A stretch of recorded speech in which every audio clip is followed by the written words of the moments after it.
ଖରାଦିନେ କାକୁଡି ଖାଉଛନ୍ତି କି? କାକୁଡି ଖାଇଲେ ଭଲ ହେବ ଏହି ରୋଗ। ଖରାଦିନେ ଅନେକ ଲୋକ କାକୁଡି ଖାଇବାକୁ ପସନ୍ଦ କରନ୍ତି। ଏହା ଖାଇବା ଦ୍ୱାରା ଆମ ଶରୀର ପାଇଁ ଲାଭଦାୟକ ସାବ୍ୟସ୍ତ ହୋଇଥାଏ। ଲୋକମାନେ ସାଧାରଣତଃ ଏହାକୁ ସାଲାଡ ଭାବରେ ଖାଇବାକୁ ପସନ୍ଦ କରନ୍ତି, ଆଉ କେହି କେହି ଗୋଟା ଖାଇବାକୁ ପସନ୍ଦ କରନ୍ତି।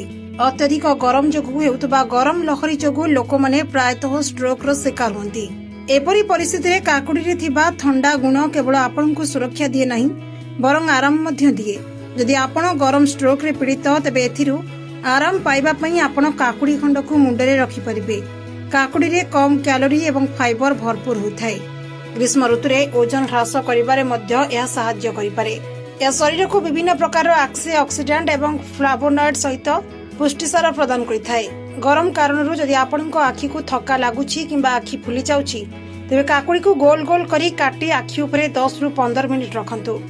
ଏହା ଦ୍ୱାରା ଚାପ ଦୂର ହୋଇପାରିବ। ଆପଣଙ୍କ ଆଖିରେ ସତେଜ ଅନୁଭବ କରିବେ। ଶରୀରରୁ ଜଳ ଅଭାବ ଦୂର କରେ। କାକୁଡିରେ ପ୍ରଚୁର ପରିମାଣରେ ପାଣି ରହିଥାଏ। କାକୁଡିକୁ ଖାଦ୍ୟରେ ସାମିଲ କରିବା ଦ୍ୱାରା ଶରୀରର ପାଣିର ଅଭାବ ଦୂର ହୁଏ। ଗ୍ରୀଷ୍ମ ଋତୁରେ ଖାଦ୍ୟରେ କାକୁଡି ସାମିଲ କରି ଡିହାଇଡ୍ରେସନ ଏଡାଇ ଯାଇପାରିବ।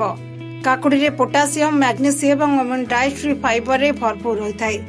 ଏହା ରକ୍ତଚାପ କମ୍ କରିବାରେ ଏବଂ ହୃଦଘାତ ଜନିତ ସମସ୍ୟାର ଆଶଙ୍କା କମ୍ କରିବାରେ ସାହାଯ୍ୟ କରିପାରେ।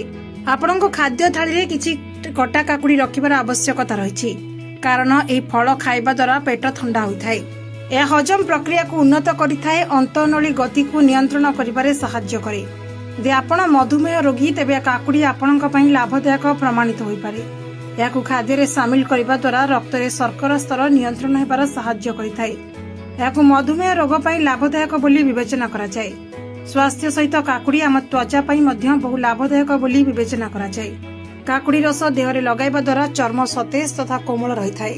ଏହା ସହିତ ଏହାର ଆଣ୍ଟି ଇନଫ୍ଲୋମେଟରୀ ଗୁଣ ଆପଣଙ୍କ ରଙ୍ଗକୁ ଉନ୍ନତ କରିପାରିବ। ଶରୀରରୁ ଟ୍ୟାନିଂ ହ୍ରାସ କରିବାରେ ଏହା ସାହାଯ୍ୟ କରେ। ଯଦି ଅଧିକ କିଛି ଜାଣିବାକୁ ଚାହୁଁଛନ୍ତି, ତାହେଲେ ଡାକ୍ତରଙ୍କ ସହିତ ପରାମର୍ଶ କରନ୍ତୁ।